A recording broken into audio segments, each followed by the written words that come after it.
How's it going, guys? It is Ryan and welcome to a brand new video, and today we are back with the old classic games that I have on my PS2, and this one is F106 by the same developers as we've seen on 2003, 4 and 5. We are back once again for what was the final game by on the PS2 before it moved to PS3 with the Championship Edition of this very own game. So we're going to just keep our roots with the PS2. I was tempted to get a PS3 emulator, but I think it would be best just to stick with what we've been doing recently, and that is the PS2 collection I have on my shelf next to me on my desk. So for this, we're going to be going round Turkey, which I believe was the first time on this, 2006 it came out. I'm not 100% sure about that, so if anyone can clarify me on that, then let me know. I believe it was 2005, yeah, you can see there, 2005.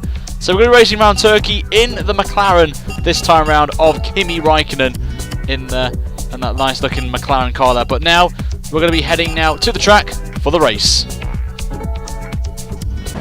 So we are on the grid then for the start of this race, and we've got James Allen going off behind us in the background, but the lights are on for the Turkish Grand Prix as Kimi Räikkönen in the McLaren on F106. We are racing now here at Istanbul. I will apologise for the start there with the FPS drop. I don't know why, but it happens all the time with a race start, but it should sort itself out shortly. But we're going to go into turn 1 then, taking a nice line through turn 1, and we are up to P16 as we're going to try and get past a few people already on here as we are now up to 15. So we made a good start, and there's a Ferrari. I think that's massive, just dive bombing about 4 cars there, moving them up into, I think it's 10th place or 11th place. We make a bit of contact there with Ralf Schumacher in the Toyota. I'm just trying to go around the outside of him there. The AI, I've got to say, on this game were very good and competitive for me. Lots of action from 10th upwards in terms of the pace. Everyone behind was a bit slow, but we're really in the McLaren. We're going to be fighting with the big boys right now. And our favourite engineer is back once again from the depths of 2005 on there as we come through the famous turn 8 corner, one of my favourite corners in Formula 1. Went really tight into the corner there as I was trying to check on where Jacques Villeneuve was in that BMW Sauber as we come then into the back straight now where the DRS would be if we had this track currently. But this track was one of my favourite tracks on the calendar, and I wish it would come back. So let me know, guys, in our today's question for the video, what would you like to see Istanbul back on the F1 calendar? Personally, for me, I would like to see it back. So I would love to see what your thoughts are on the track and if you would like it back. But in this race, we're up to P7, so we made a good start already off from the back of the field as we've got our teammate Juan Pablo Montoya ahead of us as we come onto the straight then to start lap 2 of this quick 3-lap race round Istanbul Park. As there are frequent frame drops, which I again apologise for. Just the emulator for this was not working, and we get a cheeky cut there, which to be fair we do legit deserve it, and we get a slowdown for a couple of seconds. So that was a nice little feature that they had in the game when this came out, which yeah, so we've got to see how this goes. The handling was a bit twitchy at times, as you may see at stages of the race, so that was not what I really wanted to have, but it was a lot better than the other F1 games of the past, so something to get used to. But my pad that I'm using, which is an Xbox pad, sorry, is a bit used now, so doing full lock and stuff, it's very easy to do it straight away when you want to do a slight twist, a slight turn, like this corner for example, turn 8. Just see it had to lift off completely just to commit to the corner then, just make it without going off the track, but we get it done amazingly, and we are still in P7. Just checking behind to see where Mark Webber was, so Villeneuve's dropped off the back of him, which is what we wanted to see, but we go a bit wide there, and we come on to the straight now to start the final sector of this lap as we're coming in. And this actual race was actually quite a good one, if I remember, from 2006. It was a very close race and fun to watch, so I recommend you guys go and check it out online. There should be a race online of Turkey somewhere, but all the races here have actually been quite good, so I do wish it comes back in the near future. But you see, we've got a bit of oversteer there, and the car wants to slide out there as we hit the curb.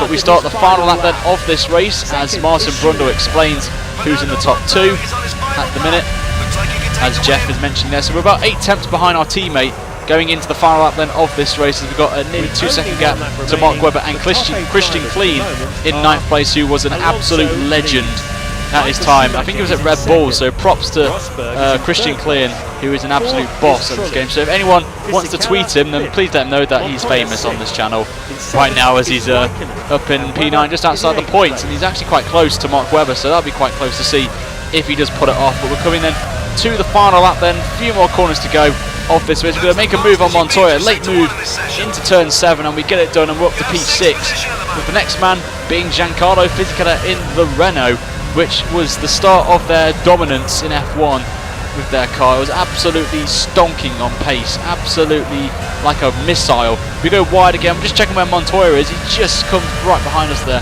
as we come in to the last couple of corners then of this Turkish Grand Prix. We get a bit of a moment now on the curb, but we get it done nicely. Fisichella's had a bad moment as we get into the slipstream then of the Toyota, of the Renault, sorry, as we've got a Toyota ahead of him, of Jarno Trulli, as we come then into the final sector then. We're only 3 tenths per pound, but look at the speed we've got. We're going to be braking really late into the corner. Trulli as well broke early for the corner. We make the move on the inside, and we're up to P4 with Rosberg just up the road, but I don't think we're going to get him, as Fernando Alonso will take victory here in Turkey, with Schumacher in second, and Rosberg in that Williams comes on an impressive 3rd place, with us in 4th. Very tricky AI, I've got to say, but we'll take it on the chin. It was a great performance from us, and we get it done and dusted for that. But that has been the end of this episode, guys, of our classic journey through the old F1 games of the past. This is going to take a little bit of a break now, but I want to say thanks for the support on the series. We will be back at some point in the near future for another part of the series of classic cars. So if you've got any F1 games on the PS2, PS3, N64, or even earlier than that you want me to try out, then let me know in the comments below, or tweet me them at RyanL83, which I'll leave a link to my Twitter in the description below for you guys to check out. But until next time, guys, have a fantastic day. Make sure to like and subscribe to the channel, with F1 2016 coming to the channel on this Friday for some double header of career mode and other stuff. But until next time, guys, have a good day. Now, so I'll see you guys very soon tomorrow for another video on the channel. But until then, take care, guys, and see you later.